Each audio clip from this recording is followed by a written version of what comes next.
ગુજરાતના એક યુવાનની ના ભારતના એક યુવાનની બ્રિટનમાં સિંહ ગર્જના. નમસ્કાર, હું છું વ્યોમ જોશી. અત્યારે પેટ્રોલની બહુ શોર્ટેજ ચાલી રહી છે, એલપીજીની શોર્ટેજ ચાલી રહી છે, એક તરફ યુદ્ધના એંધાણ બંધાઈ રહ્યા છે. તો એવા સંજોગોમાં જેમાં કોઈને ખબર જ નથી, આખી દુનિયા બીજી તરફ જઈ રહી છે, એવા સમયમાં ગુજરાતના એક યુવાને બ્રિટનમાં જઈને સિંહ ગર્જના કરી આવ્યો છે અને ભારતનું પ્રતિનિધિત્વ બ્રિટનમાં બહુ જ સરસ રીતે કર્યું છે માણસે. વાત કરી રહ્યો છું જય થડેશ્વરની, જે ગુજરાતનો સૌથી મોટો પોડકાસ્ટર છે અને બહુ જ સરસ રીતે એનું ભારતનું પ્રતિનિધિત્વ કોમનવેલ્થમાં કર્યું છે અને બહુ સારા મુદ્દાઓ પર ધ્યાન ખેંચ્યું છે. ધ્યાન રાખજો કે એક યુવા થઈને બહુ મેચ્યોરિટીની વાત કરવી, બહુ જ ભારતની સંસ્કૃતિને ધ્યાનમાં રાખી, ભારતની સંસ્કૃતિ સભ્યતા દરેકને વિશે એક સરસ રીતે વાત રજૂ કરવી, એ કોઈ આ માણસ પાસેથી શીખે. એમના મુદ્દાઓ બહુ સરસ હતા કે કોમનવેલ્થમાં ભારત જ સૌથી મોટો દેશ છે, મતલબ ભારત પાસે બહુ બધું છે, બહુ બધું ટેલેન્ટ છે, બહુ બધું છે, તો ભારતનો એક મોટો હિસ્સો કોમનવેલ્થમાં છે.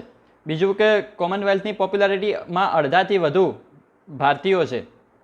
ત્રીજું કે કોમનવેલ્થની જીડીપીમાં લગભગ 80%થી વધારે ભાગ કોમનવેલ્થનો છે.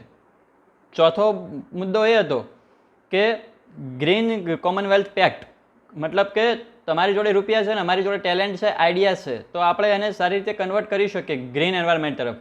મતલબ કે આપણે સોલાર લગાવી શકીએ, ઇટીસી ઘણા બધા અલગ લાભ લઈ શકીએ.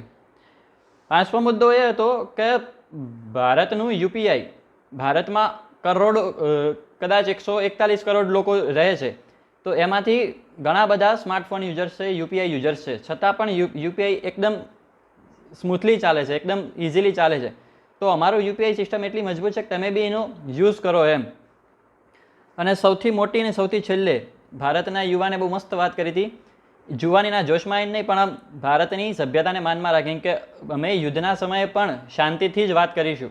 એટલે બ્રિટનમાં પણ બહુ સરસ રીતે એને વાત કરીને બહુ સરસ રીતે કોમનવેલ્થમાં ભારતનું પ્રતિનિધિત્વ કર્યું અને એવું કહીને આવ્યો છે માણસ કે ભારત જ હવે લીડર બનશે એમ.